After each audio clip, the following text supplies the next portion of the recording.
Former boxer-turned-trainer Derrick James left stands with one of his prized pupils, Jermell Charlo, after the junior middleweight won the WBC title by knocking out John Jackson. Photo Naoki Fukuda. Sometimes I do, forget that this sport has a way of perking up when most are not expecting it. New blood boils and phantoms emerge, not from nowhere, but seemingly so, because they've been toiling maybe a decade, banking on the opportunity arising when they can announce, in splashy and violent fashion, their skills. That happened Saturday night. Didn't it? Okay, I dare say most of you all reading this knew who Jermell Charlo was before he decimated Eric's Lubin, rendering the prospect a mummy status for a brief and scary spell at Barclays Center, and on Showtime.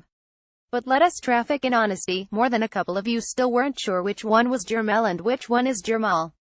Right, Jal, but that identity crisis got cleared up, somewhat, when a short right uppercut, switched from an overhand he was going to throw, landed on the Floridian's chin, and scrambled neurons. Pinballing neurons ricocheted about, and Lubin was on what they used to call Queer Street. Jaws in the arena dropped, and stayed down for a moment. Damn, that sort of certainty, finality, violence, that makes people take notice. Just as Landy Lara's severe competence, with absence of passion and urgency, conjured hoots and dismay, that Charlo is this sort of thing that sticks in your brain, and has you filing it away. That guy is now on my watch list. That was a decision made by maybe 25,000 hardcore fight fans in the US. That's how stars are born. It is never overnight. It is a process, and yes, Jermell Charlo took a step in that direction Saturday. And with such processes, the story is always deeper than the surface shows. For example, Charlo didn't get here by himself. Boxing can be a lonely sport, especially when a fighter loses. When one wins, the team wins. When one loses, one loses. Support staff often melts away, finds a shadow to lurk in. But let's shine a light on what seems a key element to the Houstonian's success, trainer Derrick James. After all, since Jermell has hooked on with the former pro 168er, James fought from 20,022,008, compiling a 2,171 mark, he's looked different.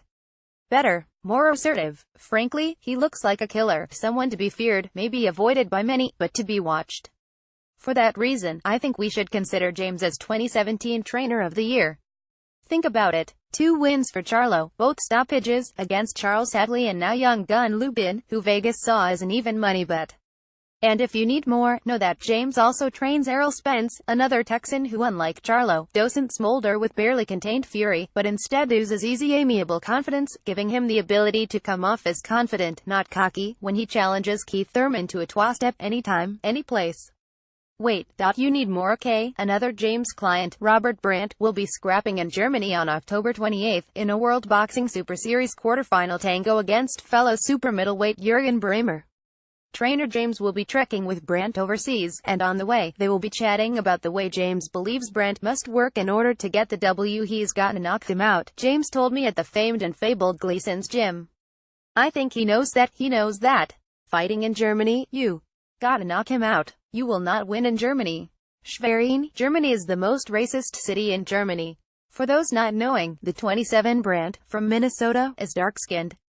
He holds a 220 mark and Bremer, age 40 lefty, 483 record, held 175-pound crown twice on paper, is his stiffest test to date. My 3 cents. I like James' very candid assessment of how Brandt needs to box to win. You want to win, yes, right, you want to give yourself the best chance to win, yes, again. Then comprehend that you are not going to be handed any favors or necessarily even a fair shake in some places when some judges might be predisposed to give the local more love. Smart, Derrick James, smart. And readers, talk to me. If not James, who then is in the lead to win 2017 Trainer of the Year? Talk to me.